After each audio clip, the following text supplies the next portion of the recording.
For most chess players, the thought of ever defeating a 2500 rated grandmaster is only a dream. But when you're Magnus Carlsen, this is just another day at the office, because today we're going to be taking a look at how do 2800 rated super grandmasters regularly defeat 2500s. What separates the grandmaster from the super grandmaster? And we're talking about it today because we got the Chess Olympiad. We got Magnus Carlsen on Team Norway, and he is going up against Indonesia's board one, Susanto Megaranto. And this was a d4 opening. And the first kind of little surprise is that Magnus is playing the Bogo-Indian, which, even though he's played this a few times, in my mind, this is a little bit of a surprise. Like, he needs to win this game. And the Bogo has a reputation of being the kind of opening where black will get a slightly worse position out of the opening. So, to my mind, this is at least a small surprise, but Magnus's idea is I'm gonna, at least if I'm a little bit worse, I don't really care about that. I just want to get a position where we can't trade off pieces so easily, and I can maneuver for 1,000 years and make a million moves if I have to, and whenever I get my opportunity to outplay you, I'm gonna find it and I'm gonna take it, and that is exactly what we saw in this game. White played bishop to d2 in this position. And black here now already has a bunch of choices. Queen to e7 is the main line. There's some interesting options like pawn to c5, and there's this option, pawn to a5, which is exactly what Magnus played today. Now, white plays a3 immediately, asking a question of the bishop. We saw this swap, the knight takes back, and now pawn to d6. And this is how black will play the early opening stage of the game. He's going to put his queen on e7, he's going to play for e5, and he's going to try to get this pawn chain. Now, we traded off the dark squared bishops, so I just want to put all my pawns in the center on the dark squares. White decides to play pawn to e3. He's going to be developing and castling. Black, as advertised, plays queen to e7, bishop to d3, and now pawn to e5. This is the pawn structure that black is trying to accomplish, and immediately black has the simple threat of pawn to e4. So white plays queen to c2, defending against any threats on e4. We see knight to d7, castles, castles, and here is kind of the starting point for this game. And there's a couple different things, and we'll notice both sides kind of doing things on their own wings in this game. We're going to see both sides fighting in the center. There's a little bit going on there. And then also we're going to see what happens on the queen side, which is somewhere where white would like to get a big space advantage. We're going to see some action on the king side. So pay kind of attention, not only to the pawn structure in this game, but also pay attention to the difference in the quality of the minor pieces. I think that was kind of one of the telling stories of this game, is just kind of the difference between the minor pieces. And you'll see exactly what I'm talking about. After b3, preventing black from getting a clamp on the a4 square, we see rook to e8, renewing this threat again. And basically, we're trying to force white to play d4, grab a little bit of extra space, but at least clarify the center. And the problem with this move from white's point of view, the reason that you might not want to make it, is you are kind of shutting the door on this bishop on d3. And keep an eye on this guy, because during this game, he actually has a hard time coming up with a good square, and black is somehow able to solve the issue of all of his minor pieces. They all find good homes, but the bishop on d3 never quite fits in.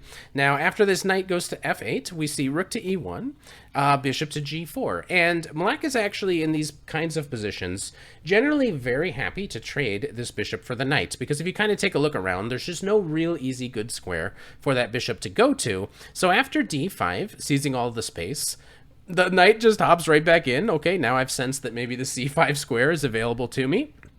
And after h3, exactly as advertised, we're very happy to give up this bishop for the knight, because the light squared bishop doesn't really have a future in black's setup here. Now, here comes g6, some indication that maybe we'll be playing h5, h4, but also maybe this knight, in some occasions, can hop back to the g7 square if black is ever going to play for f5. But that's not what happened in this game. Instead, we saw b4. And now, this is a very interesting situation, and what white would love to achieve in a position like this is either to grab a bunch more space on the queen side, or the ultimate dream for white would be if somehow black were to take here, which did not happen during the game, and if somehow white were just able to get control of this file. This would absolutely be lovely for white. This rook would be coming in with all sorts of pressure. So obviously, black cannot just relieve the tension so easily, and Magnus comes up with a very interesting plan for dealing with this pressure coming on the a file. And he starts with rook to a7. And in this way, he's going to be able to double on the a file. Notice how this rook on e8 is, at least right now, not doing a whole heck of a lot. So after knight to d2, the knight is swinging over to b3 to put some more pressure and basically to try to force black into making some sort of concession on the a file. But now, black has fully contested the a file, and he's kind of solved the issue of the rooks. So for now, he plays pawn to b6, not even relieving the tension just yet. And after queen to c3, the queen is helping defend the rooks in the event of lots of captures. At least now the queen will be able to take back. But first, before we see these captures, we see pawn to h5. And this is actually a very well-timed move. And it comes back to this idea of this bishop. Now, if you were white and you wanted to figure out a good square for the bishop on d3, I think what would maybe make the most sense would actually be to put the bishop on h3. If you played like g3, h4, and you remaneuvered the bishop over to h3, at least from that square, the bishop would make some sense and have some sort of purpose in this position. But so far, due to the tension of the rooks and the need to keep this e4 pawn defended, white might never get that opportunity. And if we're ever able to play pawn to h4 as black, it's again going to be very difficult for white to ever play g3 or to ever find a home for this poor bishop. And that's one of the telling tales of this story. So we saw this capture, we saw white swing over.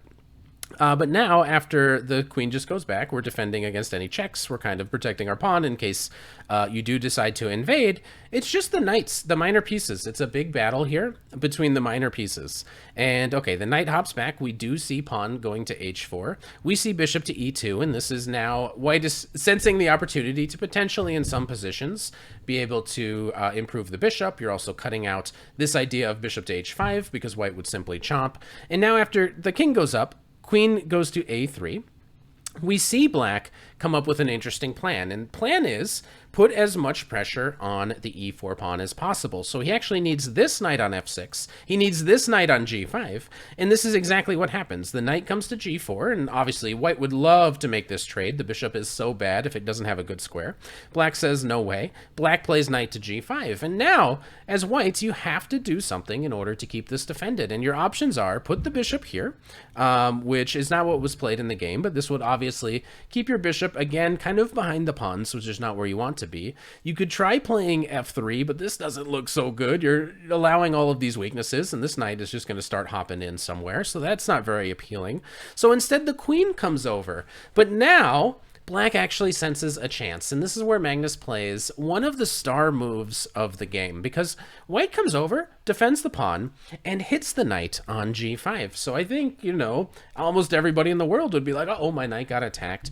You move it away. But he doesn't move the knight away. Instead, he senses this opportunity to switch back over to the a file. This is where all the action was. This is where white worked so hard to open up the a file. But now that the queen's gone, it's black's turn, and suddenly black is infiltrating. And the king had to go over, because if you just take this knight now, all of a sudden, queen to a1 is on the board. We're going to win this bishop back. But more importantly than that, it's just the queen behind enemy lines is going to be so annoying, and there's just going to be too many targets for white to deal with. So instead of taking the knight, the king runs over right away.